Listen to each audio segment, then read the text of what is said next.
밖에 있다가 교회 안으로 왔다 이것입니다. 그러나 마음은 여전히 세상에 있어요. 여전히 애굽을 좋아하는 것입니다. 애굽의 우상단지가 마음 안에 있는 것입니다. 가나안에 가면 나아졌을까요? 가나안에서는 28절을 보시기 바랍니다. 예, 같이 읽어보겠습니다. 내가 그들에게 주기로 맹세한 땅으로 그들을 인도하여 드렸더니 그들이 모든 높은 산과 모든 무성한 나무를 보고 거기서 제사를 드리고 경록케 하는 제물을 올리며 거기서 또 분향하고 전제를 부어 드린지라. 똑같아요. 그럼 조상들만 탓할 것이냐? 우리는 괜찮은가? 여기서 하나님께서 멈추시면 충분한가? 31절 보시기 바랍니다. 에스겔 시대의 이스라엘 백성들은 어떻게 죄 가운데 있었는지 31절 읽습니다. 너희가 또 너희 아들로 화제를 삼아 예물로 드려 오늘날까지 우상들로 스스로 더럽혔느냐? 이스라엘 족속아, 너희가 내게 묻기를 내가 용납하겠느냐? 나 주 여호와가 말하노라. 내가 나의 삶을 두고 맹세하노니 너희가 내게 묻기를 내가 용납지 아니하리라.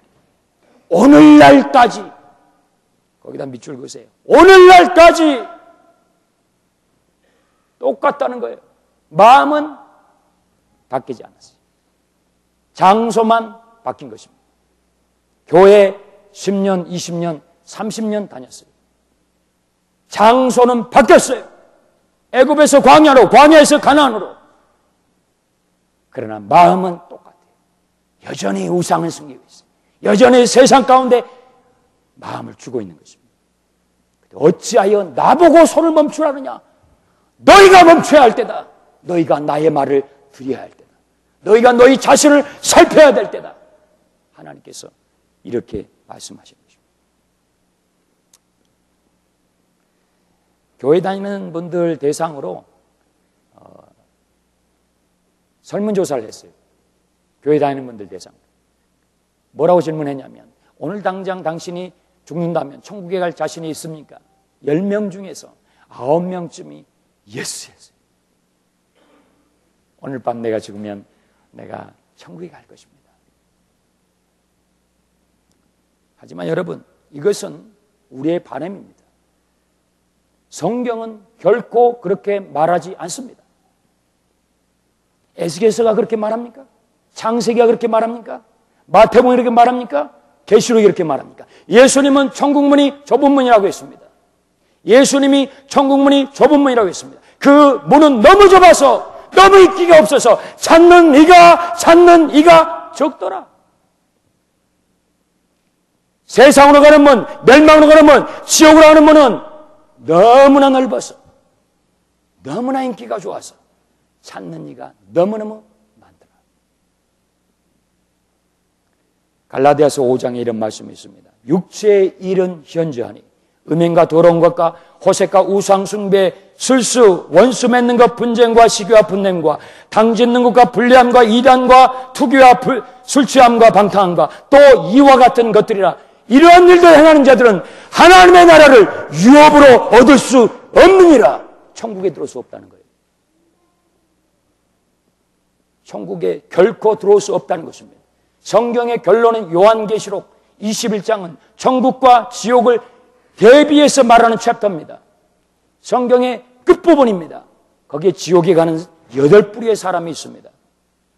두려워하는 자들과 믿지 않는 자들, 흉악한 자들과 살인자들, 행음자들, 술객자들, 우상숭배자들, 모든 거짓말하는 자들은 불과 유황에 타는 못에 던져지리 둘째 사망이라. 모든 거짓말하는 자도 던져진다는 것입니다. 성경에서 어느 것도 천국에 대해서, 우리의 구원에 대해서 쉽게 말한 부분이 없습니다. 그런데 왜 우리가 구원에 대해서 가볍게 여긴 줄 아십니까? 죄에 대해서 너무 가볍게 생각합니까? 죄에 대해 심각하게 생각하지 않아요. 죄를 가지고도 천국에 갈 수 있다라고 오해하고 있어요. 이건 교회 안에 있는 심각한 오해 중에 하나인 것입니다. 성경은 그렇게 말하지 않습니다. 여러분, 구원이 그렇게 간단한 것이라면, 하나님이 그렇게 간단한 분이라면 성경책이 이렇게 두껍겠습니까? 하나님을 아는 것이 간단한 것이라면, 그렇게 단순한 것이라면, 하나님이 그렇게 단순한 분이시라면, 하나님이 우리의 죄를 그렇게 단순하게 생각하신다면 성경이 그렇게 두껍겠습니까?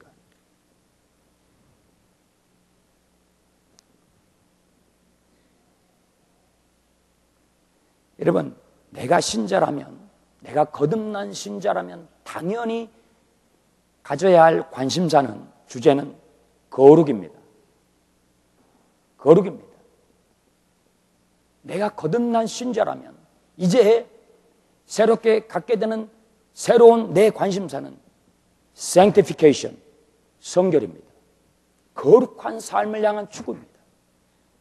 내 삶에, 여러분의 삶에 거룩에 대한 열망이 없다면 여러분 거듭나지 않는 것입니다. 거듭남의 증거는 성결한 거룩한 삶의 추구인 것입니다. 죄를 싫어하게 되는 거예요. 죄를 미워하게 되는 거예요. 철저하게 미워하게 되는 것입니다. 밥맛도 없는 거예요. 죄에 대해서 생각하면. 죄가 가벼운 것이라면 예수님이 그렇게 죽었겠습니까? 죄가 그렇게 간단한 것이라면 예수님이 그렇게 처절하게 죽을 필요가 있습니까? 그렇지 않습니다. 오늘날 교회 안에서 신자라고 하면서도 죄에 대해서 심이나 가볍게 여기는 그런 마음을 가진 분들이 참 많이 있다는 것입니다. 하나님은 이스라엘 백성을 거룩한 나라요 제사장 나라로 부르셨습니다. 하나님께서 열방에게 하나님 자신을 계시하시기 위해서 택하신 민족이 이스라엘이에요. 그 이스라엘을 거룩한 나라요 제사장 나라로 부르신 것이 시내산 언약의 핵심이고 구약 성경의 핵심입니다.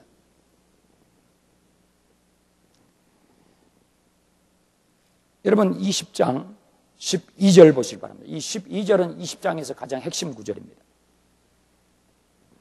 20장 12절 우리 같이 한번 보겠습니다. 읽겠습니다. 또 나는 그들을 거룩하게 하는 여호와인 줄 알게 하려 하여 내가 내 안식일을 주어 그들과 나 사이에 표징을 삼았으므로. 여러분 하나님은 거룩하십니다. 이건 다 아시죠? 하나님은 거룩하십니다. 그런데 여러분이 동시에 또 하나 알아야 될 것이 있습니다. 거기 12절 하나님은 거룩하실 뿐만 아니라 동시에 우리를 거룩게 하시는 분입니다. 우리를 거룩게 하시는 분입니다. 여러분을 거룩게 하시는 분입니다. 거룩이라는 것은 어떤 생각이나 아이디어가 아니에요. 거룩은 하나님의 인격이에요. 하나님 자체예요. 하나님 자체예요. 가끔씩 이런 간증을 우리가 들어볼 때가 있죠. 처음 교회를 나오신 분인데 월십을 드리면서 찬양을 드리면서 자기도 모르게 막 울음이 나는 거예요. 눈물이 나는 거예요. 눈물도 여러 가지가 있죠. 막 자기 처지가 너무 서러워서 막 그냥 훌쩍훌쩍거리는 그런 게 있고 정말 나도 모르는 눈물이에요. 내가 왜 우는지도 모르겠어요. 그런 눈물을 처음 교회 왔는데도 흘리는 거예요. 왜 그런 줄 아십니까? 거룩하지 않는 내가, 너무나 죄 가운데 살았던 내가 거룩하신 하나님께 접촉이 된 것입니다.